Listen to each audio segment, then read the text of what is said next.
Bienvenue sous la surface.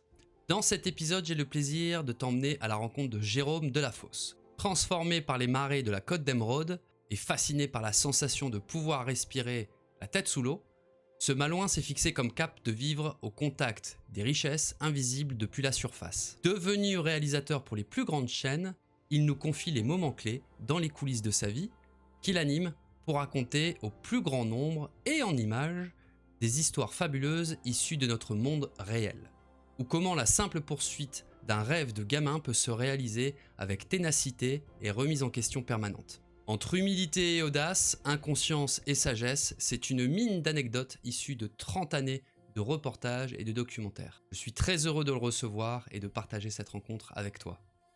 Bon épisode.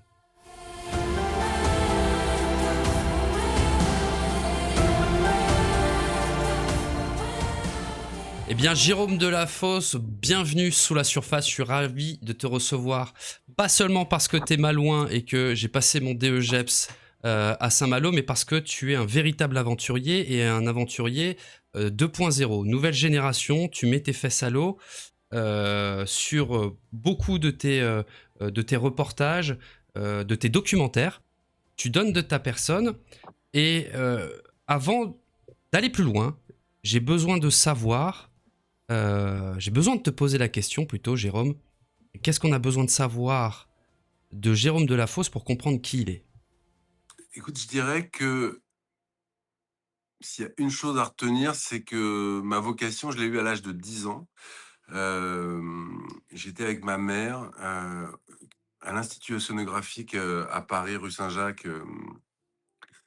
pour voir un film de Cousteau qui s'appelle, La baleine qui chante, et je me rappelle, y aller avec des semelles de plomb, vraiment sans aucune envie, et ressortir de là complètement transformé en disant: C'est ce que je veux faire dans la vie, quoi. Je veux explorer les océans». Et en fait, j'ai jamais dévié de cette trajectoire, depuis lors. J'ai tout mis en œuvre, voilà, pour, réaliser ce rêve d'enfant. Voilà, donc je pense que c'est c'est ce qu'il y a de plus important, on va dire, ce moment dans ma vie qui a été fondateur, ouais, pour la suite.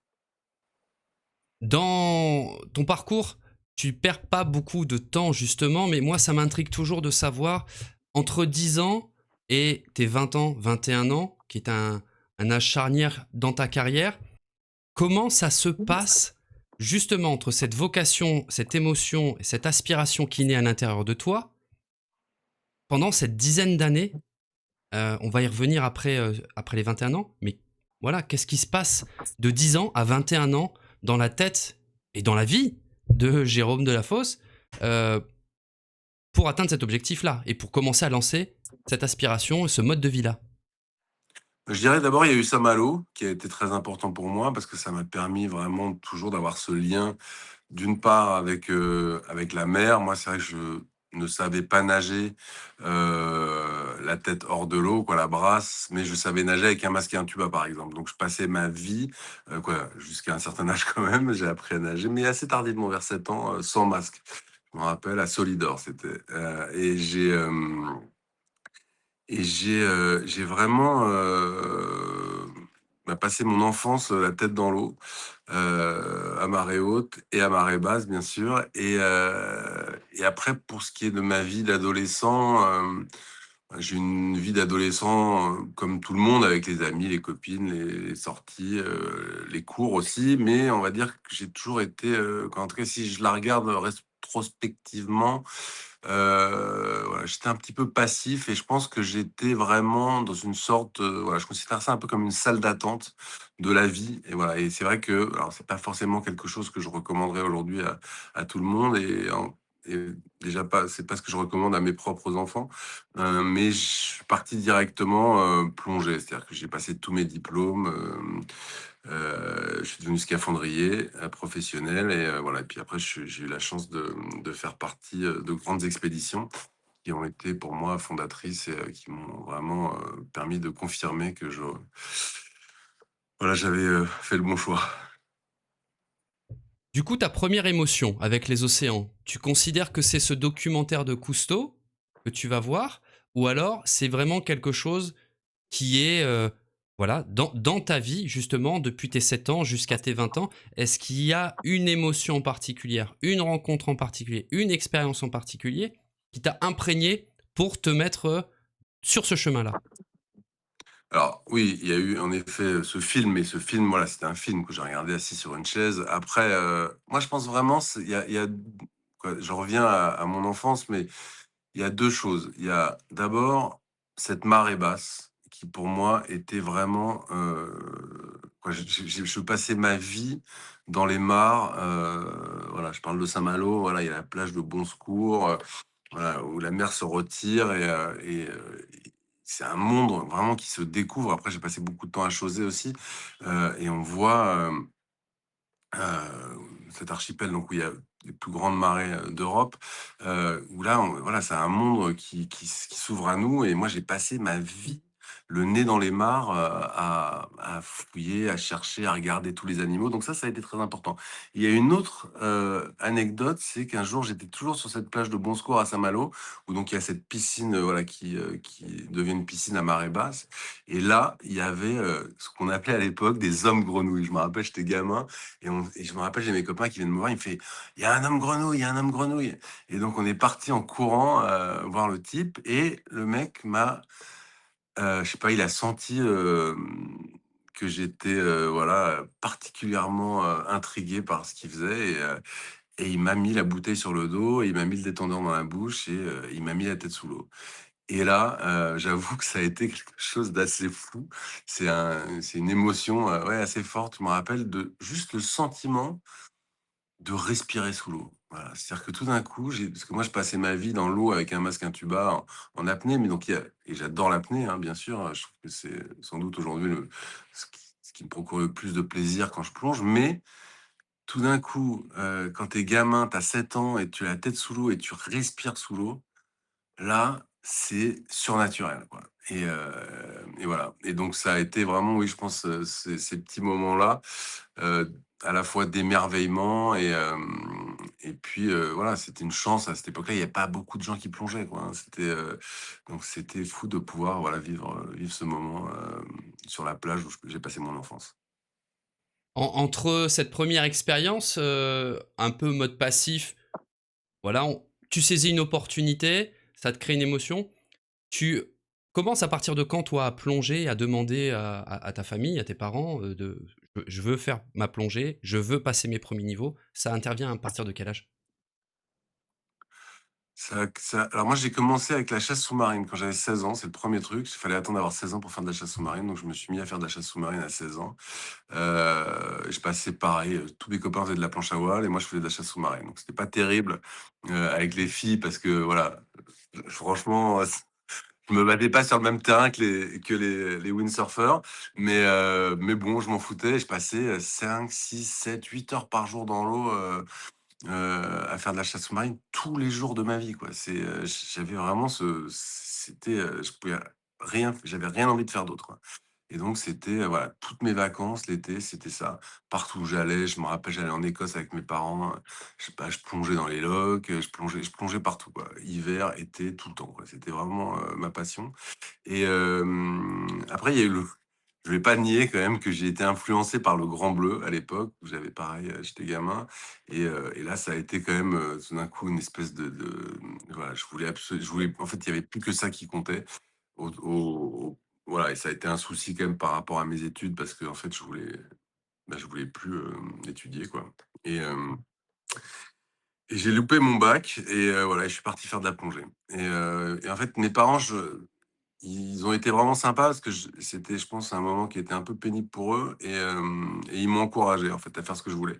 Après, il y a un point qui est important, c'est que je voulais pas, arrêter, les études pour, rien faire, hein. Donc voilà, je voulais arrêter, l'école pour aller, dans une autre école, qui était, voilà, une école de la vie aussi et donc voilà. Puis après mais par contre, j'ai dû me débrouiller moi-même, j'ai dû gagner, mes sous, tout seul aussi, pour vivre. Voilà, c'était le deal avec eux pour être certain que voilà, je me bouge et ce que j'ai fait et voilà et donc j'ai passé mon diplôme de scaphandrier professionnel à l'INPP à Marseille, à feu l'INPP à Marseille et j'ai, donc l'Institut national de plongée professionnelle et puis après, je suis rentré dans la vie active. J'ai commencé par faire des travaux sous-marins et puis après, j'ai eu la chance très vite de faire partie d'expéditions, voilà complètement, très passionnantes. Ouais. La certification pour être scaphandrier, j'ai l'impression que c'est la clé de voûte qui va vraiment sceller ton destin professionnel parce qu'effectivement, tu vas vite partir sur des expériences qui sont super fortes autour du monde.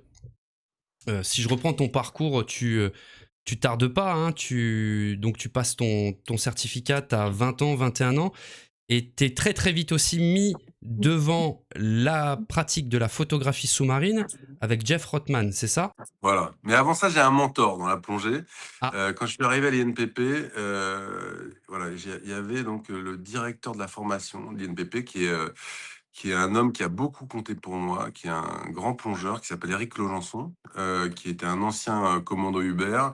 Ensuite, qui a fait partie du GISMER et qui a fait donc tous, les tests, qui a participé à tous les tests de plongée profonde, avec le GISMER, donc cet institut, de la marine nationale, voilà, qui a fait beaucoup, beaucoup de qui a été très précurseur, dans la plongée expérimentale.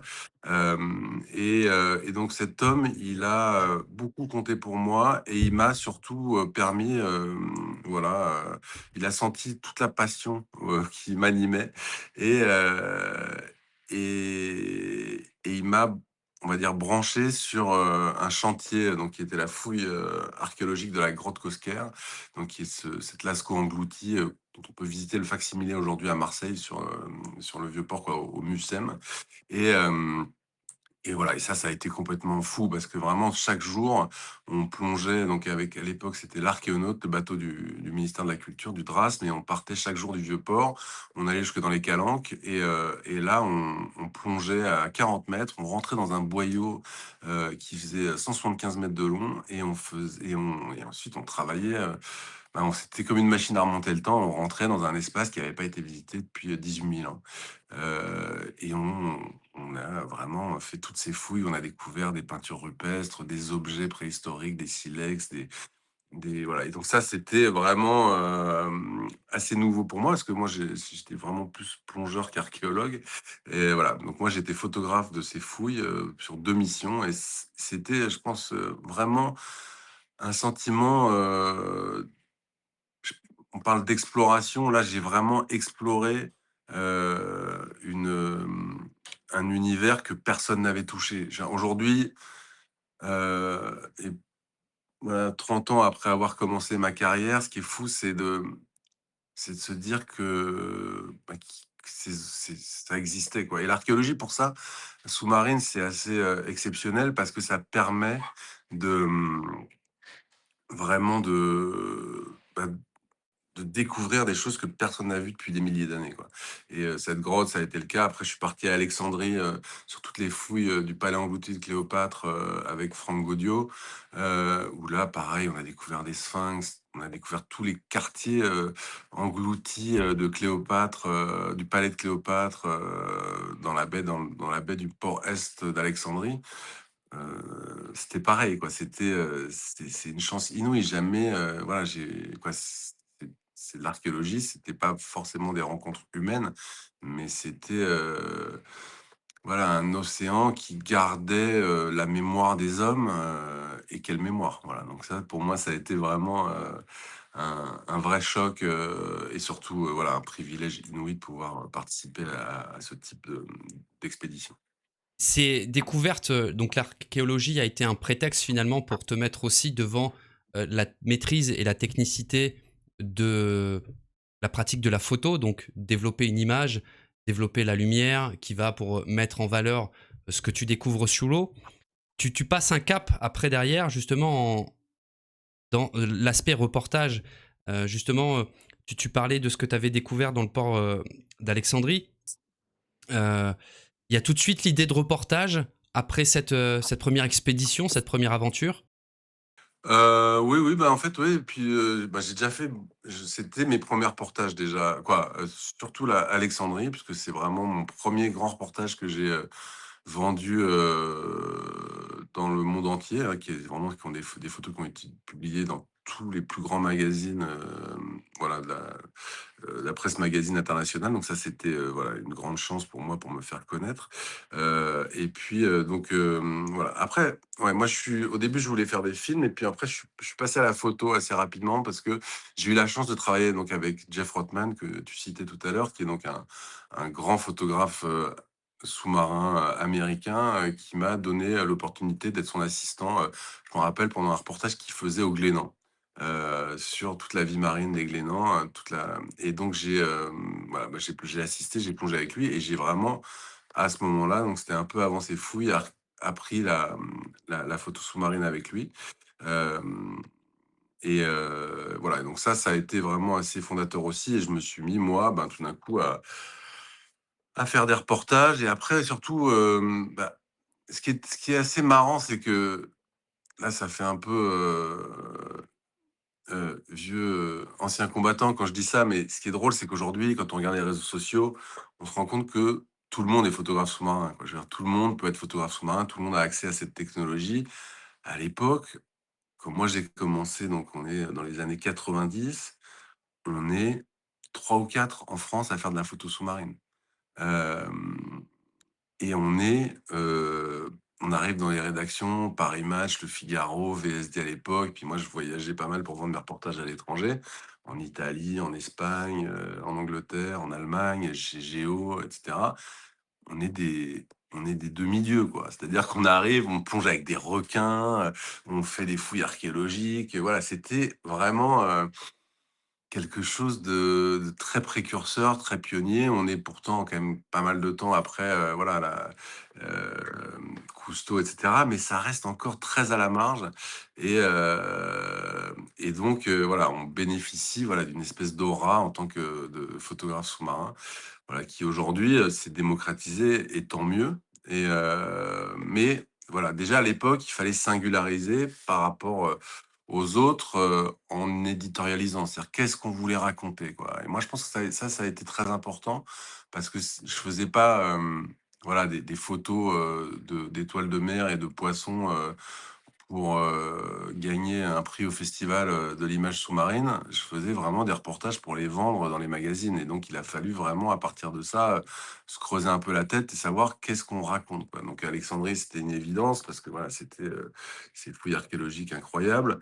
Mais après voilà, donc j'ai vraiment, cherché les histoires les plus extraordinaires et donc voilà, je suis parti travailler, à, 1000 m de fond en submersible, avec un institut océanographique, aux États-Unis, qui travaille sur la bioluminescence, donc avec une grande scientifique qui s'appelle Edie Widder qui, il y a quelques années, est la femme qui est à l'origine aussi, des premières images d'Architeuthis, hein, le grand calamar, géant, des abysses. Voilà, c'est la première à l'avoir filmé, avec ses connaissances. Voilà, donc voilà, je travaille sur l'intelligence des pieuvres, géantes du Pacifique. J'ai beaucoup travaillé avec les requins à l'époque, voilà, je participais à quoi je participe je suis parti avec, un type à l'époque qui s'appelle Marc Marx, qui était le premier type qui plongeait, sans cage avec les requins blancs. Moi, j'étais censé être dans la cage, lui à l'extérieur de la cage et en fait, on a perdu la cage avec une tempête, parce qu'on avait un tout petit bateau. La cage, a disparu, dans une de ces tempêtes, en qu'on voilà, que seule l'Afrique du Sud, peut nous offrir et donc bah, je me suis retrouvé, j'avais mis tous mes sous dans ce reportage, donc j'étais obligé de plonger sans cage avec lui et voilà, donc ça, c'était vraiment la grosse aventure mais voilà, mais après les histoires, étaient passionnantes, voilà et puis c'est comme ça que petit à petit, je suis passé, aussi parce que le marché de la photo, s'est un peu écroulé, avec justement, toutes les agences, comme Corbis, quoi, qui ont racheté toutes ces grandes agences de presse et puis en fait, qui ont cassé les prix pour la presse magazine et puis petit à petit, voilà, moi je suis passé très rapidement, en fait, je suis passé au documentaire parce que je trouvais qu'il y avait aussi, une autre manière de raconter les histoires. D'où te vient cette propension justement à vouloir prendre des risques? Je t'explique. Au Congo, tu vas avec les sableurs de la Sangha et tu ramasses le sable. C'est-à-dire que tu te mets pas en scène, tu te mets à leur place. Tu fais leurs gestes, tu fais les mouvements et t'hésites pas à répéter s'il y a besoin. En Indonésie, tu fais de la plongée avec un compresseur. C'est un truc que je ne recommande à personne. Ah, Par contre, je vous recommande de regarder tous les documentaires. Je les mettrai en description parce il y a toujours une chose très puissante qui est mise en relief. En Australie, en Afrique du Sud, tu te mets en face des requins. En Colombie-Britannique, tu te poses devant la pieuvre géante, c'est-à-dire c'est un monstre le truc. Et au Yucatan, tu te mets devant les crocodiles. C'est une recherche d'adrénaline, c'est un défi, c'est une peur que tu essayes de dépasser à chaque fois, ou c'est juste un sujet comme un autre. alors vraiment, c'est un sujet comme un autre. Il y a quelques fois où j'ai eu peur, parce que c'était, parfois dangereux, mais en fait, je me mets pas en risque, en fait. Ce qu'il faut savoir et ça, c'est vraiment important pour tous les plongeurs qui nous écoutent et voilà et en général, c'est que ce qu'il faut savoir, c'est que le risque, il est très calculé. C'est-à-dire qu'on ne fait jamais, genre une plongée sans la préparer avant, on va jamais voir un animal, sans, être soit, avoir une vraie expérience de ces animaux ou être accompagné de quelqu'un qui a cette expérience, quoi. Ça, c'est vraiment très important. Moi, je prends pas des risques pour prendre des risques. Par contre, c'est des sujets, oui, comme les autres et que je trouve vraiment fascinants, quoi. C'est-à-dire, voilà, en fait, j'envisage pas de vivre ma vie autrement que, qu'en ayant ces expériences-là. Après, oui, ça peut parfois partir, voilà, un peu en en live. Bon, les sableurs, c'était en fait, on y était à la saison sèche, donc c'était pas trop dangereux. Ce qui est fou, c'est qu'eux, ils quand ils plongent, parfois, il y a 6 mètres d'eau et ils descendent le long d'un pieu qui plante dans le courant et il y a effectivement là beaucoup plus de risques, voilà. Mais après, non, moi, j'ai le la fois où j'ai eu vraiment l'impression de prendre des risques, donc c'est évidemment quand on plongeait sans cage avec les requins blancs, à une époque où personne ne faisait ça. On était vraiment les 1ers, et complètement inconscients. Je le dis parce que c'est vraiment important. On n'avait vraiment aucune conscience de ce que c'était que de plonger sans cage avec des requins blancs. Et on le faisait vraiment dans des conditions, extrêmement périlleuses, c'est-à-dire très peu de visibilité et ça, c'était vraiment le plus gros risque qu'on a pris et que je ne referai jamais. Par ailleurs, je me suis retrouvé au large du Pérou, à 5 heures de la côte avec des pêcheurs de pota qui sont ces calamars géants. Alors c'est pas le grand calamar géant, mais c'est des calamars le calamar de Humboldt qui fait quand même jusqu'à 2 mètres et 100 kilos et il y en a des milliers sous l'eau et ils sont extrêmement, on va dire, agressifs. Ils remontent toutes les nuits, des abysses, vers la surface pour se nourrir, en krill et moi, je voulais absolument plonger avec eux et là, j'avoue que ça a été vraiment, le plus gros flip de ma vie parce que j'avais peur de me faire, d'une part, embarquer par un calamar ou voire 2 calamars et donc je me suis amarré au bateau avec un gros bout, et j'avais peur de me faire mordre. Ils ont vraiment des becs énormes de plusieurs centimètres de diamètre et surtout dans chaque ventouse, il y a comme des petites griffes pour vraiment agripper, la proie. Donc avec le jersey de la combinaison, c'était pas top et du coup, et je m'étais carrément donc acheté une caisse de protège tibia de foot, dans un magasin de sport que je me suis scotché sur le corps pour me faire une armure, et j'avais un masque facial AGA, je m'en rappelle et voilà et là je me suis jeté à l'eau mais, en plus c'était un bateau de pêche, donc vraiment aucune, on remonte pour remonter, il fallait remonter, sur les pneus qui servaient de pare-battage et là, je me suis retrouvé, vraiment à 15 mètres de fond, dans l'eau avec ma lampe, avec des calamars énormes autour de moi et bizarrement, c'est eux qui ont eu plus peur donc c'était assez étonnant. C'était assez nouveau pour eux et en fait, j'en ai eu un qui est venu vraiment très près de moi, mais pas vraiment agressif. Mais j'ai un ancien camarade de jeu, qui lui avait plongé avec les mêmes calamars au comment ça s'appelle? Au Mexique et qui s'est retrouvé, lui embarqué et c'est lui qui m'avait dit, vers les profondeurs, il m'avait dit: «Amarre-toi vraiment avec un bout parce que si tu c'est foutu quoi. Tu peux rien faire». Voilà, donc ça, c'était vraiment des risques, mais c'était, en même temps là, ouais, là on peut parler d'adrénaline, parce qu'on est face à cet animal-là face à un alien, quoi. C'est vraiment, il y a rien, qui nous relie, hem, il y a voilà, quoi, il y a pas un autre animal comme ça, aussi puissant, aussi, impressionnant et aussi fascinant. Moi, c'est vraiment les céphalopodes, les animaux que je préfère, tellement ils sont, étranges, quoi. Et voilà, quand on met, que ce soit la sèche, le poulpe géant qui lui, est carrément dans un autre rapport, beaucoup plus curieux, voilà. Et ces calamars là qui sont vraiment des bêtes sauvages, voilà, c'était fou. Donc ouais, je pense qu'il y a voilà, j'aime l'adrénaline avec les crocodiles aussi, mais voilà, tout en mesurant le risque, voilà. Justement, j'allais revenir parce que je savais que tu aimais particulièrement les pieuvres, les céphalopodes.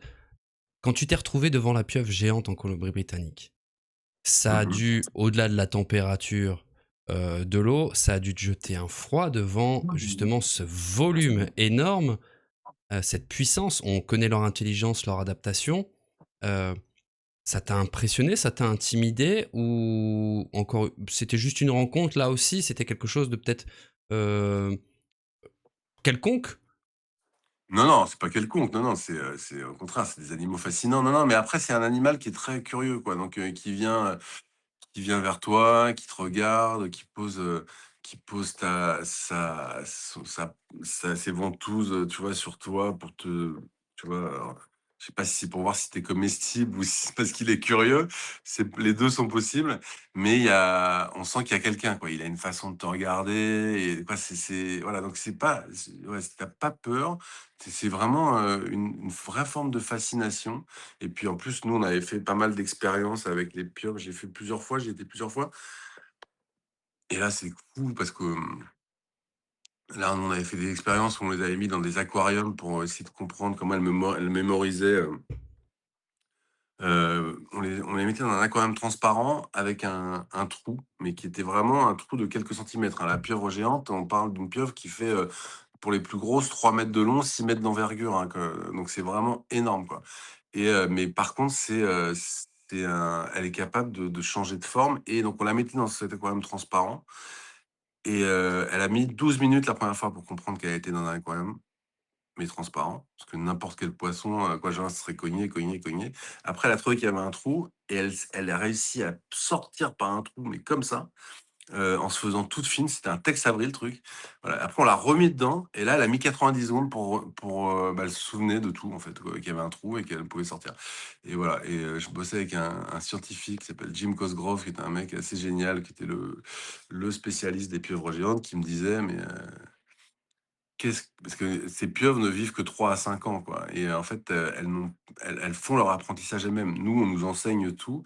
Elles font tout leur apprentissage elles-mêmes et il se dit que sans doute elles domineraient le monde, en fait, si elles vivaient plus longtemps, quoi.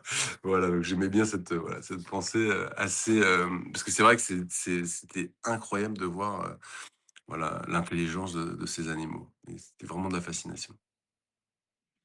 C'est passionnant à t'écouter, tu as des anecdotes de malade et j'imagine que tu en as des coffres, entiers derrière toi. Moi ce qui m'intéresse, la chose qui vraiment attise ma curiosité, c'est que tu es, producteur, enfin réalisateur, heu mais il y a pas que ça en fait derrière, parce que dans les documentaires, comme tu l'as dit tout à l'heure, tu as dû développer finalement le sens de la narration pour pouvoir vendre les histoires de tes reportages, euh, pas simplement un cliché, quelque chose derrière qui va créer des émotions. Moi, j'aimerais savoir, Jérôme, où tu puisses ton inspiration, où tu puisses tes idées, où tu puisses tes influences pour pouvoir créer ces documentaires, ces reportages. Comment tu nourris tout ça? Bah, alors moi, selon, les films que je fais, j'ai fait des choses un petit peu différentes, mais voilà, donc moi j'ai une série sur Canal où je pars à la rencontre des peuples de l'eau, voilà, depuis une vingtaine d'années maintenant, donc on va dire que voilà, pour ça, c'est des rencontres, alors c'est marrant parce que éditorialement, c'est une série qui a beaucoup évolué à travers le temps. J'ai commencé vraiment à raconter des histoires autour de l'eau, qui m'ont, voilà, que je rêvais de vivre. Donc je partais, vraiment, un peu partout, avec les Badjo, les nomades des mers en Indonésie. J'avais envie de cette vie un peu d'aventure à la Henri de Monfred, des trésors de la mer Rouge. Voilà, j'avais vraiment cette envie-là. Après je partais ramasser, alors parfois je faisais pas toujours, dans l'océan. Je me suis intéressé aussi beaucoup aux grands fleuves, où j'ai, voilà, descendu tout le fleuve Congo sur 2 000 kilomètres. En République démocratique du Congo, voilà, été ramasser de l'or dans les égouts, de Dacca, au Bangladesh. Voilà, j'ai fait vraiment pas mal de choses différentes. Mais, après on est forcément, confronté à beaucoup de réalités sur le terrain et moi c'est vrai qu'en 20 ans, j'ai vraiment pu voir, l'impact de l'homme sur l'environnement, ce qui est une toute petite échelle, en fait, hein. C'est fou de se dire qu'en 20 ans, le monde a changé de cette manière-là et et on voit donc des écosystèmes qui sont en passe, pour certains, d'être détruits. Je pense au triangle de corail en Asie du Sud, je pense, aux forêts de kelp au Japon, qui ont complètement disparu, qui était le terrain de jeu des hamas, les plongeuses en apnée japonaises qui plongeaient il y a encore 20 ans dans des forêts de kelp énormes, de laminaires immenses à perte de vue. Aujourd'hui, il y a plus un laminaire, quoi. Parce que l'eau est à 24 degrés toute l'année, quoi. Donc ça, c'est vraiment, des réalités qui sont très difficiles. On voit donc, ces écosystèmes disparaître. On voit surtout ces femmes, ces hommes qui sont les premiers impactés aussi par la modification de ces écosystèmes et tout d'un coup, on a envie de s'engager, pour, pour parler de tout ça, mais après la question, c'est comment on parle de tout ça? Donc moi, j'ai fait un gros film, il y a une dizaine d'années qui s'appelle «Les requins de la colère» où je me suis vraiment engagé sur, la sauvegarde des requins avec une enquête qui montrait, à la fois, le vrai visage des requins à travers le monde et puis après j'ai surtout enquêté pour savoir comment nous, consommateurs occidentaux, on a un impact sur les populations de requins sans forcément le savoir. Je voulais pas parler de la soupe aux ailerons de requin, mais par exemple du thon en conserve qu'on mange ou en sushi et qui génère, énormément de prises accessoires et voilà, pour, parfois un thon pêché, c'est 7 à 8 requins qui sont pêchés et malheureusement, c'est toujours le cas aujourd'hui. Même si, voilà, certaines flottes de pêche ont fait un effort, il y en a d'autres qui en font plus du tout. Voilà et donc ça a été vraiment, une direction que j'ai pris à une époque et puis petit à petit, j'ai eu envie, en fait, de parler je pense, plus du positif parce que j'ai vu, en fait, je pense que c'est très important de dénoncer tout ça et il y a des gens qui le font merveilleusement bien, et qui ont un vrai impact, en fait, tu vois, à travers, leur militantisme. Moi, je crois que j'ai eu envie d'être beaucoup plus, de partir à la rencontre de ceux voilà, qui arrivent à essayer de transformer le monde de manière positive, donc moi j'ai participé à un projet qui est Energy Observer là aussi, qui était donc le premier navire qui fonctionne, à l'hydrogène, aux énergies renouvelables à travers, lequel j'ai fait une partie du tour du monde et le premier voyage en Arctique, 0 émission et après j'ai arrêté pour, repartir, à la rencontre des peuples de l'eau parce que je pense que c'est ce qui me manquait le plus.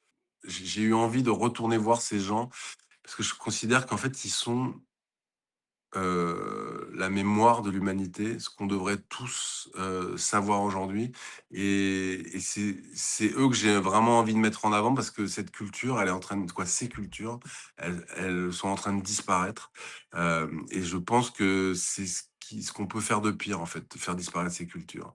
Parce que, dans toute notre volonté aujourd'hui de freiner, on va dire, le changement climatique, de freiner, voilà, de la pollution, de freiner, en fait, la surpêche, quoi, tout ce qu'on fait. L'objectif numéro un aujourd'hui, c'est de préserver le vivant et tant que ça sera pas l'objectif de l'humanité, de nos sociétés, je pense que ça va être très compliqué. Voilà et C'est ça, c'est, c'est un fil conducteur que tu gardes justement dans la narration que tu essayes de construire sur tes reportages.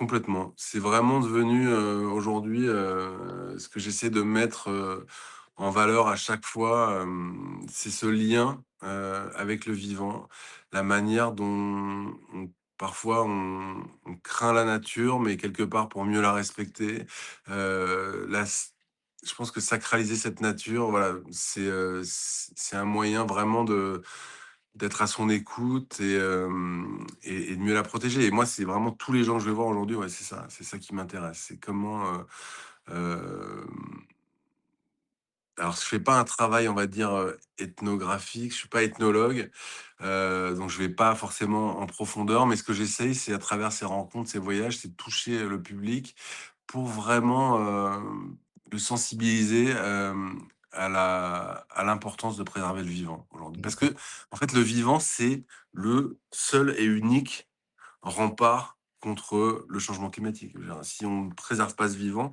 on ne pourra pas, freiner ce changement climatique. C'est le vivant qui peut freiner le changement climatique. C'est rien d'autre. C'est pas les voitures électriques. Moi, c'est pas que les voitures électriques, c'est ce que je veux dire.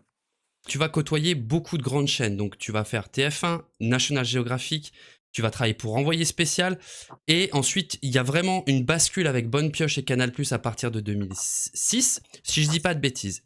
Là où je veux en venir par rapport à tout ce parcours, c'est comment on arrive à vendre un produit, de vendre une démarche de réalisation en mettant en avant le vivant, alors que parfois, on a l'impression qu'en fait, les chaînes cherchent du sensationnel, cherchent de l'émotionnel un petit peu surboosté ou un peu surdopé. Comment tu arrives à vendre ton intention pour ces chaînes-là qui ont peut-être une connotation grand public, donc il faut faire du sensationnel pour faire de l'audimat, etc., etc. Comment tu te places, comment tu te positionnes, comment tu arrives à convaincre? Alors,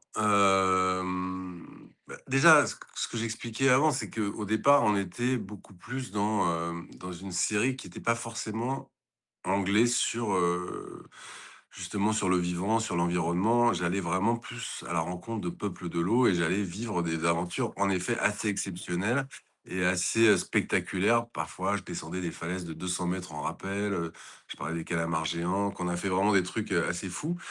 Mais, ce qu'il faut savoir, c'est que sur Canal+, on a toujours eu une liberté, voilà, d'expression, une confiance, de la part de la chaîne, voilà, qui nous donnait, voilà, les clés de nos films et qui croyait en nous, quoi. Et ça a été vraiment, je pense, très important. Après, on avait aussi conscience de la nécessité, voilà, de captiver le public. Donc moi, j'aime, aussi voilà, ce côté un petit peu sensationnel, j'aime raconter des histoires, récemment, il y a quelque temps, j'avais fait un documentaire, alors j'avais été faire un monde sans eau justement, comment on faisait pour vivre dans un monde sans eau et donc j'avais été au Kenya, avec les Samburu pour trouver de l'eau, on traçait, un éléphant, gigantesque, dans le bush.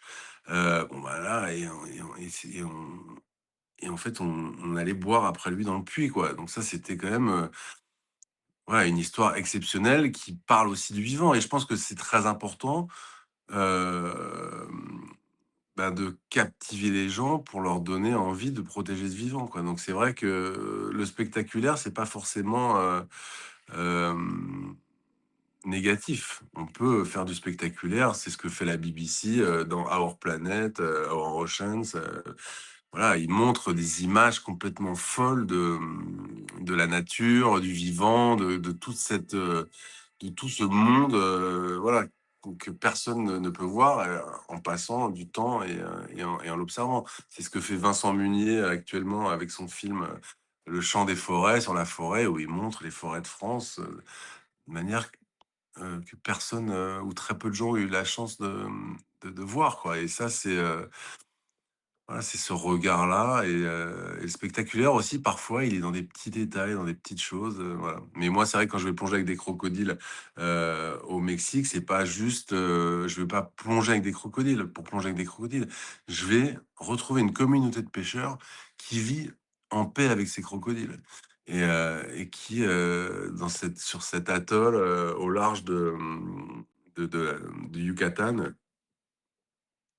et ils ont développé une relation avec ces crocos qui protègent, en fait, qui comprennent bien qu'ils font partie de voilà, de la chaîne alimentaire de l'écosystème et que leur, leur vie serait bien pire sans eux, quoi. Voilà.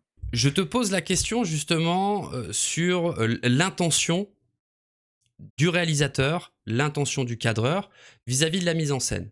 Par exemple, la BBC, c'est très connu et même les documentaires américains pour être des documentaires très rythmés, heu, avec beaucoup de suspense, avec beaucoup de changements de rythme pour créer des émotions fortes.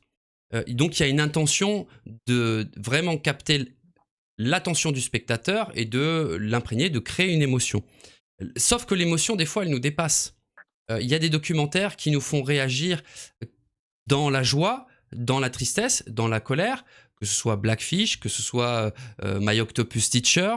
Euh, J'imagine que tu dois avoir des retours en plus nombreux et différents et justement qui te donnent l'éventail de la différence entre ton intention de départ et la manière dont c'est réceptionné au début. Comment tu prends des précautions vis-à-vis de tout ça? Est-ce que si tu en prends? Non, pas du tout. Je pense que quand tu montes un film, tu le montes avec, ce que tu as dans les tripes, quoi. Donc je pense que tu prends l'exemple de My Octopus Teacher, je pense que c'était un film, qui était, assez intime, tu vois? Justement où cet homme a raconté, cette relation, sa une dépression aussi, hein, parce que c'était quand même le point de départ de cette histoire. C'était sa propre dépression et cette rencontre avec la nage dans les forêts de laminaires, de kelp en Afrique du Sud et cette rencontre avec cette pieuvre. Je pense que c'est une histoire qui a été racontée. C'est un ami à moi qui a tourné toutes les images et donc je connais bien Roger Horrocks. Donc voilà, ils ont raconté cette histoire avec le cœur et hem et je pense que c'est ce qu'on fait tous. Là, il y a j'ai l'année dernière, j'ai diffusé, un film sur lequel j'ai travaillé pendant 1 an et demi, sur lequel que je n'incarnais pas pour le coup, qui était, une histoire extraordinaire, sur Valdimir, le beluga espion, voilà, qui a été la star des réseaux sociaux, et qui était un animal, incroyable, et voilà, j'ai raconté cette rencontre entre, mon ami, Fabrice Schnoller, un spécialiste de la communication chez les mammifères marins et ce beluga, voilà, qui s'est échappé, d'une base militaire russe, voilà, qu'il employait sans doute pour, faire de la surveillance dans des ports, comme on utilise les mammifères marins, voilà, pour la guerre et c'est voilà et donc moi j'ai raconté, toute cette histoire, vraiment avec ma sensibilité et ce qu'on souhaite avant tout alors évidemment, ce que tu comme tu le disais, tu crées évidemment, des ruptures comme dans tout film, comme dans tout récit. Il faut, voilà, relancer ton histoire, il faut la raconter, enfin, je veux dire, c'est un travail sur ce genre de film, c'est un travail, millimétré, c'est-à-dire que tu qui va, de l'image, du montage, du son, le mix, l'étalonnage, où tu vas, en effet, essayer de guider au maximum, le spectateur vers les émotions que tu as envie qu'il ressente à ce moment-là. Moi, je me rappelle, tu vois, typiquement, mais c'est quelque chose qui fonctionne. Quand j'ai fait ce film sur Baldimir, je racontais la première rencontre de mon ami Fabrice avec des cachalots, quand il a vraiment commencé à travailler sur la communication des mammifères marins. Il rencontre des cachalots, entre la Réunion et l'île Maurice, en pleine mer, calme plat. Il se jette à l'eau avec les cachalots et là, en fait, il sent cette onde de choc du clic du cachalot qui vient, quelque part lui parler, quoi et moi, je voulais que les gens alors à la télévision, c'est difficile parce que le son n'est pas aussi fort, mais hem, il y avait donc, cette envie que dans pour ceux qui auraient eu la chance de voir le film en salle, et il y en a eu quelques-uns, hem, c'était de pousser au maximum le son de ces clics de cachalot pour que les gens vraiment le prennent comme nous on le prend et je me rappelle, quand on est sous l'eau, un clic de cachalot, c'est extrêmement puissant et il y a des gros cachalots, on a l'impression que c'est un marteau qui tape sur une masse qui tape sur une enclume, quoi. C'est vraiment très, très, très puissant et ça te transperce, quoi et moi, je voulais vraiment que les gens ressentent ça, quoi et c'est vrai que j'étais avec mon ingénieur du son en mix et je lui disais: «Vas-y, monte le son, monte le son, monte le son» et il me disait: «Non, non, non, non». Je dis: «Vas-y, monte le son». «Non, non, mais là, on sature». Je lui dis: «Je m'en fous. Je veux que ça nous décolle la rétine et le tympan, quoi», tu vois? Et du coup, après, le film, il a été sélectionné dans plein de festivals, il a gagné des prix et c'était vraiment un film dont je suis très fier et les gens, ils ont tous ressenti ça, quoi. Et bon, Ouais. voilà, et ça, c'est quelque chose qu'on essaie de décliner, voilà, pour vraiment emmener les gens. Et donc, voilà, moi, j'ai pas eu le succès, hélas, de la sagesse de la pieuvre, mais j'ai eu la chance d'assister, on a gagné un très beau prix, sans doute le plus prestigieux pour moi, qui est l'Audience Prize, du festival Wellscreen de Bristol, qui est le festival justement de la BBC, dont le parrain est David Attenborough. Et ce qui est fou, c'est que j'ai assisté donc à la projection du film, en salle, et les gens étaient extrêmement émus, en larmes à la fin du film. Et à chaque fois qu'il y a eu des projections, ça a généré, 1 heure de débat. J'ai reçu, voilà, plein de messages, sur les réseaux sociaux, alors que j'incarne même pas ce film. Les gens ont voulu chercher qui était, voilà, le réalisateur de ce film aussi. Et hem et franchement, c'était, oui, on se prépare jamais à ça, et en même temps, on n'a qu'une envie, c'est que ça arrive. Genre, on fait pas des films pour nous, quoi. On fait des Mmh. films pour, voilà, parler. Moi, là, pour le coup, c'était un film auquel je croyais beaucoup, parce qu'il parlait vraiment de notre rapport, au vivant, voilà, et que ce beluga était une sorte d'ambassadeur vraiment, du vivant et de cette intelligence animale qu'on comprend à peine aujourd'hui. Et que les gens aient été touchés par cette histoire, pour moi, ça a été vraiment, en plus, une histoire qui avait été présentée sur les réseaux sociaux, parce que ce beluga, il a été, présenté, comme, le beluga espion qui venait voir les gens, que voilà, donc c'est ce qui a fait vraiment, sa notoriété. Et moi, j'ai un peu, on va dire, triché dans ce film, parce que je voulais raconter une autre histoire. Moi, je voulais raconter l'histoire de cette rencontre avec mon ami Fabrice. Et puis moi-même, j'ai eu la chance de côtoyer ce beluga.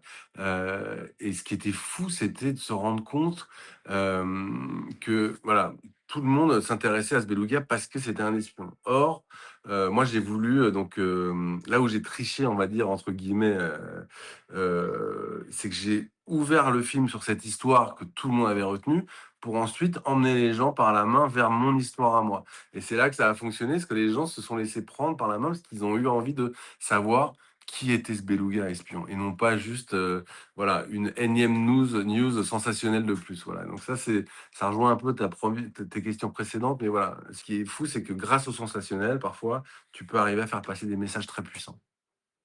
Je suis tout à fait d'accord avec toi. C'est un outil, hein, c'est le style cinématographique, le style de production et de montage.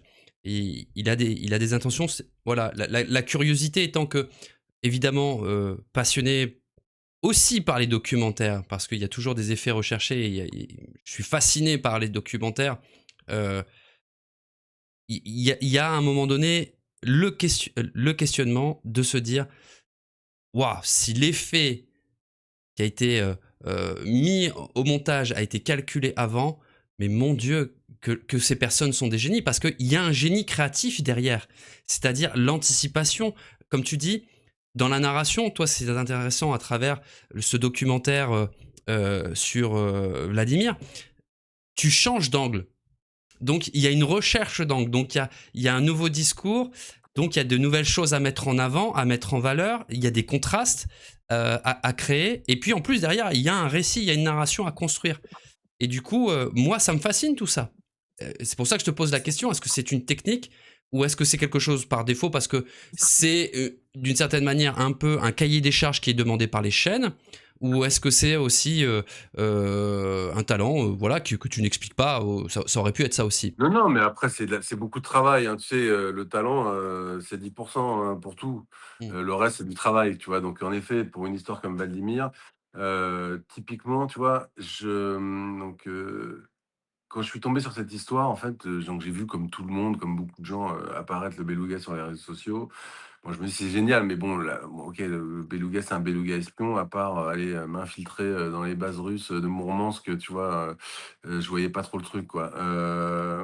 Par contre, quand j'ai vu que Fabrice, mon pote, était là-bas avec le beluga, et qu'il vivait une histoire, voilà, il y a une histoire qui se dessinait. Là, je me suis dit: «C'est ça l'histoire», tu vois? L'histoire, elle est là, il y en a qu'une et c'est celle-là. L'histoire, c'est pas, tu vois, le beluga, est-ce que c'est un espion, est-ce que c'est pas un espion? Non, l'histoire, c'est, là, on a un beluga, qui, connaît, les codes du langage, de son espèce, qui veut passer sa vie avec les hommes et on a un scientifique et sa fille, parce qu'il y a sa fille qui est dans l'histoire et qui est très importante, qui a un rôle clé, qui se retrouve face à ce beluga et et qui est un animal qui a peut-être envie de faire la moitié du chemin vers l'homme pour justement communiquer avec lui. Et ça, je me dis: «Mais ça, c'est des histoires dans une vie, t'en as une, deux, trois, mais t'en as pas ça tu vois, c'est pas, voilà quoi, c'est des histoires, qui sont là, qui sont incroyables et voilà et toi, tu as la chance de pouvoir, croiser la route de cette histoire et c'est là que tu te dis: «En fait, je peux pas foirer ce truc», tu vois? Donc il faut que tu te relèves les manches et voilà, donc déjà, il faut vendre ton histoire, à un diffuseur, qui la comprenne bien, et ensuite, voilà, moi, j'ai écrit à partir de l'histoire de Fabrice, bah, toute cette histoire et puis après on a filmé, le reste, tu vois? On a raconté ensuite la suite de l'histoire sur bah, qui se déroulait sous nos yeux mais après quand tu travailles sur un projet comme ça, tu écris, même si c'est, qu'un reflet de la réalité, tu contes une réalité, genre tu écris ça comme, presque une fiction. Tu écris un script de 100 pages où tu sais exactement ce que tu dois raconter, ce que voilà et ensuite tu fais les interviews et tu vas, ben, c'est des interviews narratives comme on voit beaucoup aujourd'hui dans les documentaires qui vont être le fil rouge de ton histoire et voilà et après c'est un travail mais tu vois, d'orfèvre où tu vas vraiment ciseler, tout ton film, mettre la bonne image au bon moment, mettre tu vois? Et c'est là que tu déplaces des blocs, tu vois? Tu fais en sorte ben, tu vois? D'emmener les gens avec toi et aujourd'hui les gens en plus, ils sont très exigeants, quoi. Je veux dire, tu vois? Tu as besoin, pour captiver l'attention de quelqu'un sur 1 heure et demie, qui est la durée de ce film, tu vois? Il faut vraiment, être malin parce que les gens aujourd'hui, pour les garder sur une vidéo d'1 minute sur les réseaux sociaux, c'est extrêmement compliqué déjà. Donc imagine 1 heure et demie, tu vois? Pour pas que ça zappe quoi, tu vois? Au milieu, au début quoi. Donc il faut vraiment toujours, voilà quoi, c'est une espèce de surenchère permanente, mais dans laquelle il faut pas non plus se pervertir et faire n'importe quoi. Tu me fais une super transition, je te remercie Jérôme. Ce que je voulais te demander, justement, on est dans une ère où l'attention est une des devises les plus convoitées par toute la société en réalité. Et justement, à l'ère du digital, qui est à portée de main, où effectivement, bah, tenir quelqu'un en haleine pendant 6 secondes, c'est déjà compliqué parce que ça scrolle. Il y a une accumulation, il y a une consommation accrue de l'image, hein. En plus, avec la création d'images avec intelligence artificielle, ben, ça vient dénaturer encore plus finalement notre rapport même avec la chose initialement qu'on allait chercher. La complexité par rapport à tout ce que je suis en train de te décrire, moi je me pose en tant que chaîne ou producteur, euh, pour avoir discuté avec d'autres réalisateurs, je sais qu'il y a de moins en moins de budget. Il y a de moins en moins de fenêtres pour diffuser ce type de contenu parce que ben, tout est serré avec ces grosses chaînes donneuses d'ordre, donc passeuses de commandes. Euh, Comment ça t'a impacté, si ça t'a déjà impacté dans ton parcours, ou est-ce que tu es plutôt préservé jusqu'à maintenant? Quel est ton rapport avec tout cet environnement justement et toutes ces évolutions? Moi, pour l'instant, j'ai plutôt la chance d'être, un peu préservé de tout ça. Maintenant, c'est aussi parce que je suis proactif et que j'ai des idées, je vends des projets et c'est en ça, si tu veux, que, voilà, si j'attendais qu'on vienne me chercher, on vient parfois me chercher, mais voilà, voilà, c'est aujourd'hui, en effet, le marché, il est très, très difficile. On est confronté à un raz-de-marée aujourd'hui d'IA sur justement toutes ces images du vivant. Je ne vois que, de l'IA avec des fausses images, quoi. Après moi, je reste un optimiste, donc je me dis que bientôt toutes ces images du réel, seront très précieuses, dans un océan de fake, quoi. Je trouve que c'est très complexe, Moi, c'est vrai qu'aujourd'hui, je me tourne aussi, face à tout ça, beaucoup vers, la fiction. Heu Parce que j'adore le cinéma et je crois beaucoup dans le pouvoir du cinéma pour pouvoir changer les mentalités et surtout attirer l'attention du public sur des sujets très importants, voilà. Donc moi, je travaille sur un film de fiction sur les requins depuis quelque temps, qui est pas facile à monter, parce que l'image du requin reste malgré tout, toujours négative, même si tu vois qu'il y a plus un documentaire où les requins sont méchants, en tout cas considérés comme méchants, dans la fiction, ça reste toujours, un sujet, très délicat et tu as pas un film aujourd'hui où les requins sont pas des monstres sanguinaires, voilà. Donc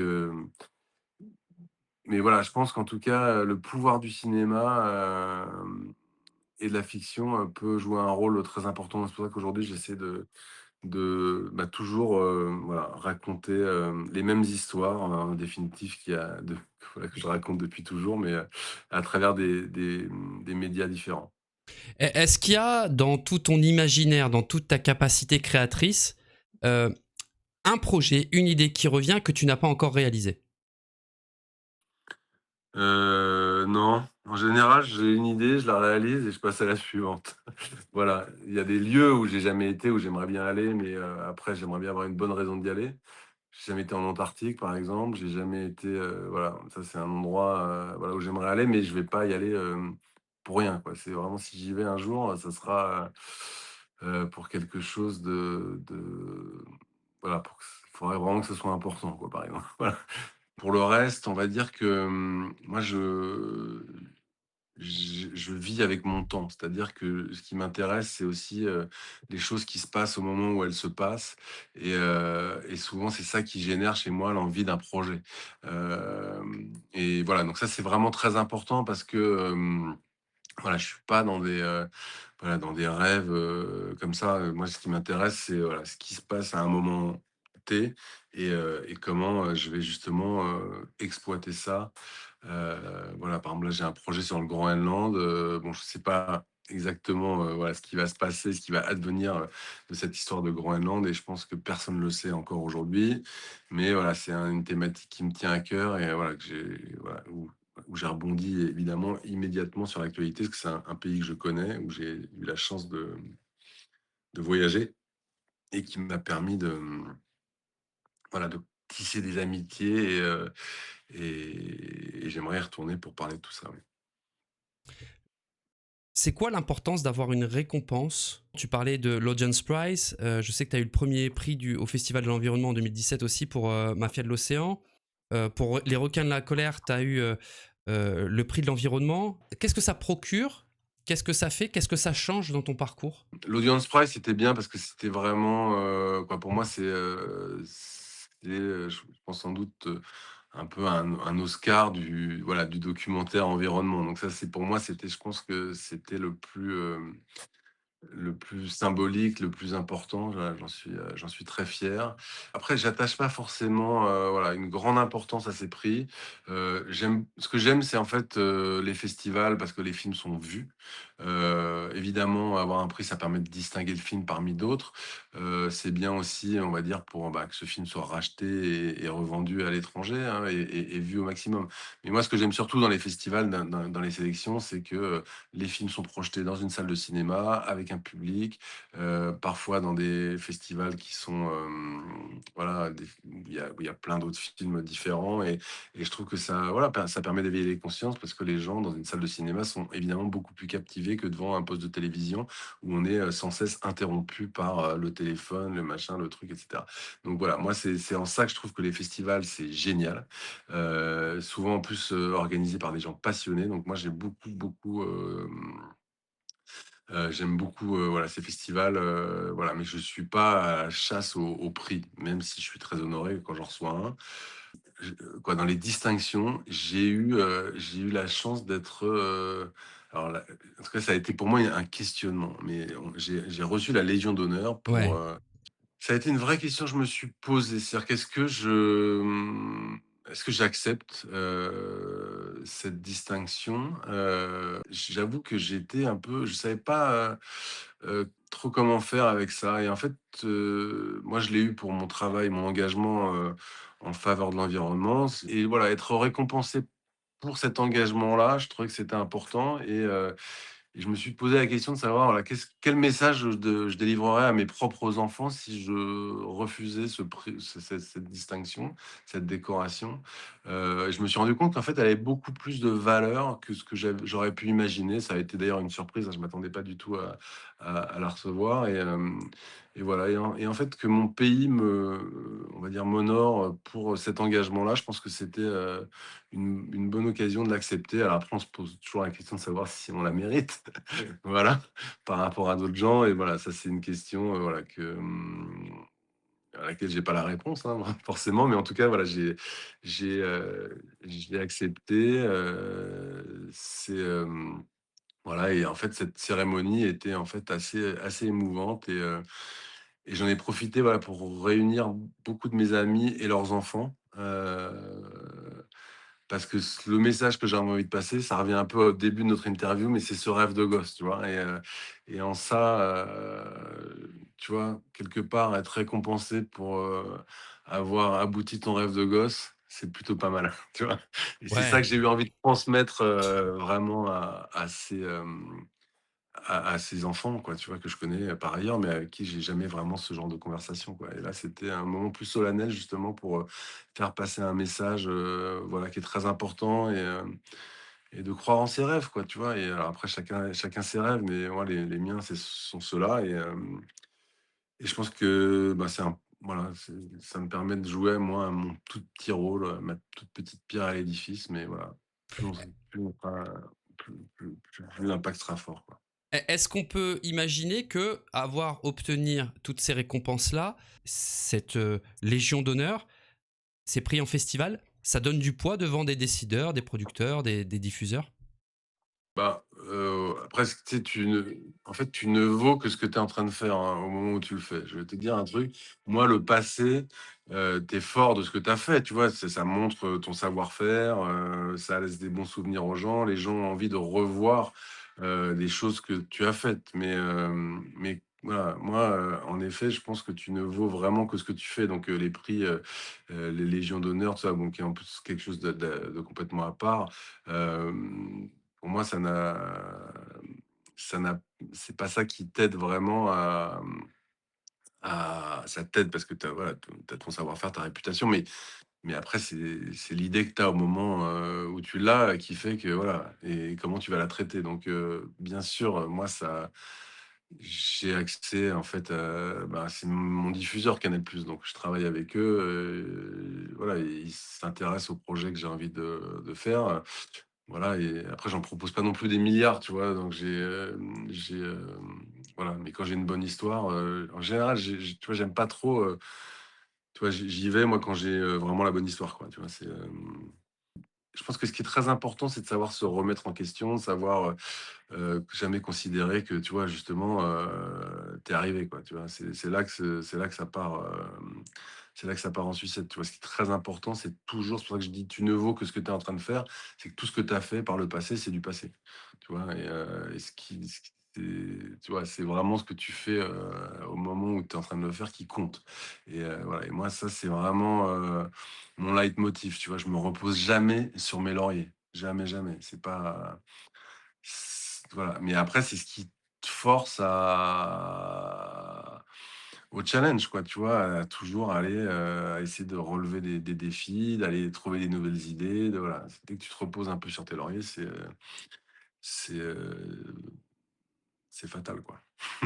Donc, Limite. par rapport au cinéma, tu sais, l'intention de la question, c'était aussi de te dire, de te demander, pardon, euh, Ouais. si un peu comme pour les films qui marchent bien, il y a un deuxième opus qui sort derrière, euh, et donc du coup de se dire, est-ce que les chaînes aussi te proposent par rapport à un de tes succès, parmi tes succès, d'en faire un deuxième opus? Est-ce que ça arrive dans le genre et dans l'industrie dans laquelle tu travailles, toi? Écoute, bah, moi j'ai une série donc d'un côté, donc ça c'est une série, et j'en ai fait, je sais pas 50, épisodes de 52 minutes. Mais après, non, je trouve que le documentaire, unitaire, ça se prête pas forcément, tu vois, à des suites, quoi. C'est comme, tu vois, la pieuvre, My Octopus Teacher 2, tu vois, Mmh. la pieuvre, elle est morte, hein, tu vois ce que je veux Mmh. dire? Donc, désolé d'avoir spoilé à ceux qui l'ont pas vu, mais, mais, voilà, non, non, mais ce que je veux dire par là, c'est moi, ça m'intéresse pas trop, quoi, tu vois? Mmh. Parce que les histoires vraies, elles sont souvent uniques, tu vois? Donc après, oui, il y a peut-être des histoires qui s'y prêtent, et si c'est fort, pourquoi pas faire une suite, tu vois? Mais moi, c'est vrai que je suis plus, voilà, j'aime le côté, en tout cas pour tout ce qui est unitaire, voilà, que ça soit unique et de passer à une autre histoire après, même si c'est pas toujours évident d'en trouver. Tu as été confronté à énormément d'enjeux, d'écologie, d'environnement. Quel est ton sujet à toi, Jérôme? Pendant très longtemps, j'étais vraiment porté justement par la cause des requins, et je le suis toujours. Ça fait partie vraiment de, tu vois, là, je développe une fiction autour de ce sujet, pour, la cause des requins. Donc en effet, bon, je suis porté par cette cause, mais plus largement aujourd'hui, en fait, je pense qu'on est dans un problème systémique, tu vois? Et je pense que le vivant de manière générale, moi, ce qui m'intéresse, c'est notre lien au vivant, et c'est vraiment après avoir vraiment exploré plein d'univers différents, tu vois? J'arrive dans un goulet, quoi, tu vois? Où c'est que ça qui compte, quoi. C'est vraiment notre rapport au vivant, quoi, et c'est un sujet qui est pour moi un peu abstrait, parce que c'est pas un animal en particulier, et cetera. Mais en même temps, tout ce que je fais, c'est lié à ça, tu vois? Et je considère que, tu vois, la relation, tu vois, par exemple, des Samburu, au Kenya, qui, suivent les éléphants pour trouver de l'eau, mais qui vont te dire en même temps que ce trou où eux boivent, c'est le trou du babouin, c'est le trou du léopard, c'est le trou des oiseaux, c'est le trou, tu vois? Et qu'ils se considèrent comme faisant partie du vivant. Je pense que c'est aussi important que, tu vois, ce savoir-faire des pygmées, tu vois, Aka dans la forêt, au Congo, qui ont une connaissance, tu vois, du vivant que personne n'a. Quoi, je veux dire, c'est des peuples, tu vois, d'une puissance, avec un savoir-faire, collectif, ancestral, qu'ils possèdent. Donc en fait, tout ça, c'est quelque chose qui voilà, qui pour moi, doit être raconté. Et donc, j'essaye vraiment, bah, de me concentrer là-dessus au maximum. Voilà, et je pense qu'aujourd'hui le savoir, de tous, les peuples, on va dire autochtones, c'est ce qu'on a de plus précieux, et surtout, c'est en train de disparaître, voilà. Donc moi, c'est un espèce de mélange, c'est vraiment la relation de l'homme au vivant, de l'humain au vivant, et voilà, donc ça peut paraître une cause un peu diffuse, mais c'est la mienne. Non, c'est excellent. Il y a quelque chose aussi que j'ai retrouvé dans l'évolution en fait de tes épisodes sur Canal+.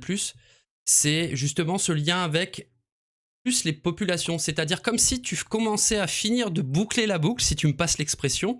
C'est-à-dire d'aller chercher quelque chose qui, toi, te rende vivant dans les océans, de donner du sens au service de quelque chose qui n'a pas les moyens de faire porter sa voix ou de faire porter sa cause. Donc tu prêtes ton talent, tu prêtes tes capacités, tu prêtes tes idées à cette espèce-là. Tu as un point d'entrée qui est le requin, et progressivement, justement, par rapport à toutes ces idées et ton intention de départ, tu dézoomes, tu dézoomes, tu dézoomes pour t'apercevoir qu'il y a le vivant, mais l'être humain aussi, et cette culture, cette civilisation, ce génie humain que tu mets en avant à travers justement ce devoir de mémoire que tu es en train d'éditer en collection d'une certaine manière. Et moi, ça me donne la sensation que tu boucles une boucle comme ça. Je sais pas Ah si oui, tu t'en complètement, non, mais aperçois. moi, en tout cas, c'est très cohérent, moi, je trouve que c'est très cohérent, et c'est des convictions, en fait, qui sont, voilà, c'est pas quelque chose que j'ai pas construit quoi que ce soit. C'est-à-dire que je me suis pas dit: «Tiens, allez, maintenant je vais faire le vivant». Non, en fait, c'est quelque chose qui s'est imposé à moi. Je me suis engagé, moi, dans la transition écologique, tu vois, à travers, bah, je parlais d'Energy Observer, dont j'étais le chef d'expédition, donc ce navire, voilà, qui a fait le tour du monde, sans émissions, de CO2. Heu mais encore une fois, voilà, m malgré, ça et qui était un projet qui m'a passionné, je reviens à ça, quoi. Je reviens pour moi à la base, à l'essentiel, c'est ce vivant. Voilà et tu te rends compte à quel point il est menacé partout, mais tu te rends compte à quel point aussi il y a des gens, voilà, qui le respectent. Moi, j'ai vraiment et c'est pas du tout, quelque chose d'artificiel, en tout cas, quoi, je sais pas comment dire. Moi, je suis pas, je suis très, on va dire terre à terre sur les croyances, sur tout ça. Voilà, mais je trouve que tous ces peuples, en fait, ils ont une force que nous, on n'a plus, c'est que nous, on a désacralisé tout le vivant, on a désacralisé toute la nature. Tout ça, en fait, ce n'est plus qu'une matière première à exploiter d'une manière ou d'une autre. Que ça soit, en matière première, je sais pas, je prends du bois pour se chauffer, du poisson, qui est devenu en fait, un truc dans lequel on puise, on parle même plus d'écosystème, quoi. Je veux dire, c'est, voilà quoi, c'est, en fait, on a la pêche industrielle en fait ne cherche à faire que du profit. On n'est pas là pour nourrir les gens, on est là pour faire du profit et ça, c'est vraiment, ce qui va tuer les océans, pour que ça soit très, très clair. Il y a plus rien de sacré dans ces océans. Hem et quand on met ça en face, par exemple, d'un pêcheur badjo nomade d'Indonésie qui, lui, à chaque fois qu'il va pêcher avec sa petite palangrotte, heu remercie, demande l'autorisation aux esprits avant de pêcher un poisson, ou avec un Inuit du Groenland, qui, pense que, le phoque qu'il va tuer, pour se nourrir, c'est son ancêtre qui est venu s'offrir à lui et qui va jamais prononcer le nom de l'animal qu'il va chasser, avant de le chasser parce qu'il dit que c'est l'insulter, cet animal. Bah, je me dis qu'il y a quand même un monde, voilà, avec, voilà et on a perdu toute forme de on a perdu, bah, le sens de la vie, quoi. On a perdu la préciosité de la vie, on a perdu, moi ça me, ça m'attriste beaucoup de voir que, voilà, tout ça n'est plus qu'un prétexte à gagner de l'argent, quoi, en fait et même, genre si c'est pas, pour, l'exploitation, pour des ressources, maintenant c'est une exploitation touristique, maintenant c'est une exploitation voilà donc genre même les baleines aujourd'hui, ben, on les protège mais voilà, on leur court après avec des bateaux. Moi j'ai assisté à des scènes en Baja California avec, d'un côté une réserve naturelle, qui est là en train de voilà, minuter. Tu as le droit à 20 minutes de plongée avec, les requins beluga, ce qui est très bien. Mais derrière, dès qu'il y a les orques qui arrivent, il y a 14 bateaux au cul des orques, qui les pourchassent. Mais en fait, pour balancer, 3 pélos dans l'eau et quoi, pas 3 mais 15-20 pour qu'ils puissent voir, les orques et les poster sur Instagram. Voilà, voilà, moi j'interroge sur, le sens de tout ça, le rapport, voilà, voilà, de l'homme au vivant aujourd'hui, et je trouve que, voilà, c'est ce manque de, voilà, cette dimension sacrée perdue, nous manque énormément et je pense qu'on aurait beaucoup, voilà, alors je sais pas comment c'est possible de revenir en arrière, mais sacraliser la nature, la craindre, c'est quelque part la respecter. Je pense que c'est ça qui est le plus important et c'est ça qu'on a vraiment perdu. T'as un ami imaginaire? J'ai un ami imaginaire? Non, pas du tout. Euh, je te pose la question parce que tu abordes un thème qui, moi, m'est cher, c'est le sacré, Ouais. c'est le spirituel. Quand je te dis est-ce que tu as un ami imaginaire, c'est est-ce que tu as des croyances, est-ce que tu pratiques une spiritualité, quelle qu'elle soit. Pourquoi je te pose la question? Pour savoir comment tu arrives à t'ancrer justement et à recréer du sacré autour de toi, dans ta vie, pour te ressourcer par rapport à ce vide béant qui est en train de, de continuer de se creuser. Comment tu te Mmh. ressources, toi? Quelles sont tes Ah bah, ressources? moi, c'est vraiment mes voyages, hein, c'est les gens que je rencontre, en voyage. Moi, c'est pas des amis imaginaires, c'est des vrais amis en chair et en os, qui vivent, leur vie, à l'autre bout du monde et qui sont, à chaque fois des rencontres exceptionnelles, quoi. Moi, franchement, j'y vais avec tellement d'humilité, de respect, voilà que parfois je peux croire un p parfois il y a quand je suis sur le terrain, quand j'ai des souvenirs, c'est assez marrant parce que moi je crois pas en Dieu, voilà, j'ai pas de croyance particulière. hem, si ce n'est à ce que je peux ressentir dans la nature, voilà, mais donc voilà, je suis un bien heureux qui peut dire, voilà, s'il y a des dieux, s'il y a pas de dieux, je dis pas qu'il y en a pas. Mais en tout cas, moi, j'y crois pas de cette manière-là. Par contre, j'ai un sentiment de plénitude au cœur de la nature qui est évident, comme d'ailleurs tellement de gens. C'est ça qui est fou, en plus, cette espèce de rapport, schizophrénique de la société où individuellement, on a tous besoin de ce lien au vivant et à la nature, mais collectivement, on le dézingue, quoi. Donc ça, c'est quand même un sujet qui mérite d'être exploré. Voilà. Par contre, je me rappelle une fois, j'étais malade chez les Badjo et je vivais avec, le chaman un peu du village, qui était le chef spirituel du village, qui s'appelait Passang Sang et lui, il m'a soigné, quoi, parce que j'étais vraiment pas bien. On était sur sa pirogue la nuit dans la mangrove et puis il a commencé à réciter des formules, dans sa langue, Badjo. En plus, il parlait même pas indonésien, là. Et puis il prenait une noix de coco, il mettait des offrandes et puis, il envoie la noix de coco à la dérive et cetera pour me soigner et puis je lui dis: «Ça va?» et tout. Il me dit: «Ouais, ouais». Il me dit: «C'est les esprits de la mangrove, ils te préviennent». Tu vois? Et là, à ce moment-là, tu vois, tu te dis: «Mais, en fait, pourquoi?» Tu vois? Tu fais pas le malin, en fait. Tu vois? Tu es chez eux, tu es sur leur terrain, tu es la nuit dans la mangrove, ça bruise de partout. Tu es avec ces gens qui sont sur leur bateau, tu vois? Ça là, c'était il y a 20 ans, tu vois? Donc il y avait encore, des bateaux qui nomadisaient.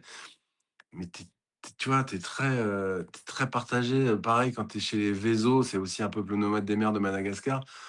Eux, ils ont beaucoup d'interdits, tu vois? Donc il y a des trucs, parfois, tu dis que c'est un peu exagéré, mais par rapport à, tu vois, notre point de vue, hein, évidemment, je porte pas de jugement.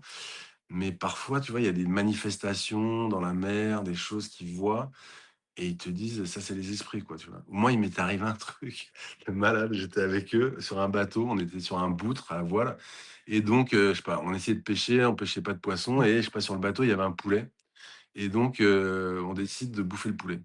Donc ils me disent: «OK, vas-y, eh ben, plume le poulet». Donc moi, me voilà parti avec le poulet, je le plu alors, voilà, il y en a un qui lui avait coupé la tête. Moi, je commence à plumer le poulet. Quoi qu'il avait coupé la tête, qu'il avait saigné. Et donc voilà, à un moment, il me donne une hache, tu vois, pour couper les pattes pour couper, tu vois, les pattes, la tête et cetera. Donc je coupe les pattes, tac et puis au moment où je vais couper la tête, j'ai vraiment la je la ma main s'abat avec la hache sur le cou du poulet et là, le mec me retient la main. Il me dit: «Ah non, tu peux pas faire ça, c'est interdit» et à ce moment-là, la voile d'avant, le phoque, pouah, se déchire, quoi, tu vois? Mais genre, sur toute la longueur, quoi. Je te jure, à ce moment-là, et là, tout le monde se retourne vers moi et me disent, «Ouais, c'est de ta faute et tout», tu vois? Parce que tu as fait un truc interdit ou tu vois? Tu as failli faire un truc interdit, ça aurait pu être bien pire que ça. Ils sont tous partis à l'arrière du bateau, faire un grand conciliabule parce que j'avais et moi, j'étais là avec mon poulet à l'avant, je te jure, je faisais pas le malin et là, tu te dis quand même, il y a un truc, au moment, tu vois, où je fais ça, genre clac, la voile, elle se déchire. Alors, vraiment, donc après, ils ont été très sympas, ils ont recousu la voile, il a fallu faire des prières, des petites offrandes, un machin, un truc pour remettre tout le monde d'accord. Mais voilà quoi et en fait, partout où tu arrives quelque part dans ces endroits-là, tu es obligé, tu vois, tu rentres dans des forêts, j'avais été chez les Kogi en Colombie, tu rentres dans la forêt, tu es obligé de demander une permission, pour rentrer aux esprits, tu vois? Et ça peut être vu comme quelque chose parfois de tu vois, de folklorique et parfois pas du tout. Tu vois? Parfois, moi, j'ai une amie qui est journaliste qui me racontait qu'elle faisait une cérémonie, mais pour un documentaire et puis elle entend la prière au début, donc c'était un peu une fausse cérémonie, tu vois? Qu'ils reproduisaient pour un documentaire et elle me raconte que, le mec, le chaman, il dit, donc il dit un truc et puis tout le monde se marre, quoi, tu vois? Donc elle dit: «Qu'est-ce qu'il a dit, quoi?» Et donc là, il a dit, bon, il a dit aux esprits que c'était une fausse cérémonie pour les besoins du film, mais qu'ils allaient la faire quand même, tu vois? Et bref, donc en fait, le mec, quand même, il prévient les esprits que c'est une fausse cérémonie et tu vois? Et je trouve qu'il y a un truc qui est quand même, en fait, tu vois? Je te dis, moi, je crois en rien personnellement par rapport, on va dire, à mes racines, tu vois? On va dire judéo-chrétiennes et cetera, mais par contre, j'ai beaucoup de respect pour toutes ces croyances, tu vois? Et puis surtout, si je peux te raconter encore une anecdote, dans la forêt, donc là, je faisais un film sur l'eau dans la forêt, tu vois? La forêt comme temple de l'eau, donc avec les Hakkas on appelait donc les pygmées, heu et donc à la fin du voyage, on part et on tourne dans un espèce de petit village microscopique, genre en bordure de forêt sur une piste et là, en fait, c'était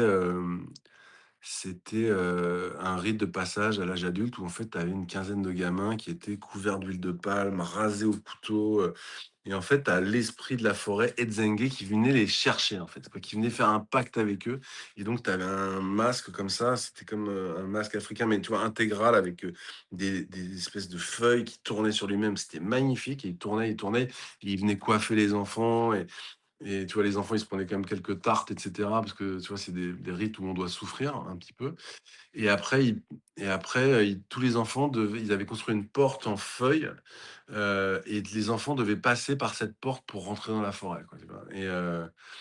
Et c'est marrant parce que, bon, d'abord, ce qui est dingue, c'est que j'ai vécu un truc quasiment similaire au fin fond de la Papouasie Nouvelle-Guinée avec les hommes crocodiles où c'est exactement la même cérémonie. Donc tu te dis quand même à genre 5 000 kilomètres, quoi, 3 000 kilomètres, 4 000, 5 000 kilomètres, tu vois, il y a des histoires, qui sont quoi, des traditions qui sont étonnamment les mêmes et à côté de ça, tu vois, ce que j'ai trouvé, vraiment, fou, c'est quand tu les interroges individuellement aujourd'hui sur ces croyances, ils sont pas vraiment capables de t'expliquer ce qu'ils font. Mais cette cérémonie, elle existe, tu vois? Et c'est en fait, il y a une philosophie du collectif, en fait, qui perdure à travers le temps, tu vois? Qui se pérennise alors que c'est des tu vois, c'est des cérémonies qui font quoi, je veux dire les Hakkas, c'est les peuples aborigènes de l'Afrique, de la forêt, tu vois, équatoriale. C'est fou, tu vois, de se dire qu'ils sont, tu vois, ils sont incapables de t'expliquer, mais tous ces symboles, ces masques, ces portes, ces 3 mois, tu vois, où ils vont apprendre aux enfants à vivre dans la forêt avec un savoir qui se transmet oralement et qui est là toujours aujourd'hui malgré, tout ce qu'on leur a fait subir et ce qu'on leur fait subir encore aujourd'hui. Parce que c'est des moins que rien, tu vois? Dans le pays, au Congo, par exemple, et dans tous les pays où ils sont aujourd'hui. Ils sont souvent même les esclaves de famille, bantous. Voilà, donc c'est quand même très, très difficile et voilà, je trouve ça dingue la puissance de ces cultures qui résistent à tout ça et j'espère qu'elle va résister encore longtemps parce que moi, ce que c tu vois, toute cette spiritualité-là, elle me parle et elle me prend aux tripes et voilà, il y a rien de plus puissant que de partager ces moments-là avec eux et qu'ils les partagent, quoi. Tu m'as fait une belle transition, je vais la saisir au bon parce qu'en fait, tu m'amènes sur ma dernière question. Quel sens tu donnes à tout ce que tu as déjà construit et quel sens tu voudrais y donner justement jusqu'à la fin de tes jours?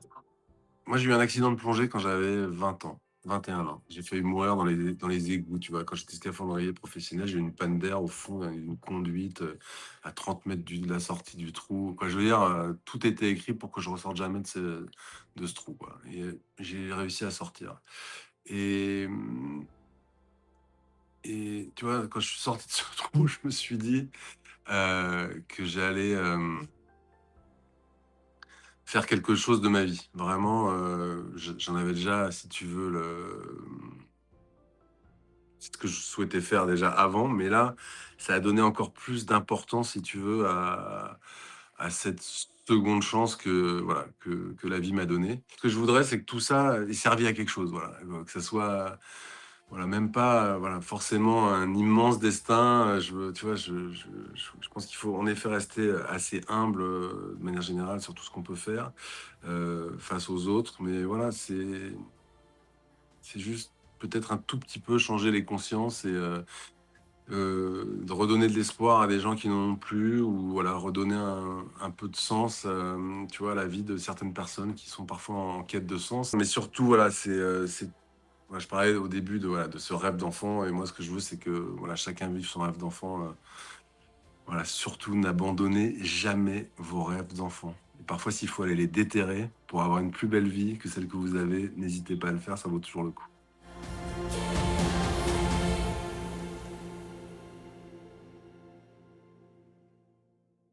Tu es resté jusqu'à la fin et j'espère vraiment que tu as apprécié ce que notre invité a partagé. Si tu veux découvrir d'autres secrets sur les océans et plonger encore plus profondément dans cet univers, abonne-toi. C'est le meilleur moyen de soutenir ce programme et permettre à d'autres personnes de pouvoir en profiter. Commente si tu veux partager tes ressentis et n'hésite pas à m'indiquer qui tu souhaiterais voir venir dans un prochain épisode. Cet épisode est maintenant terminé, on se retrouve très bientôt pour plus de profondeur.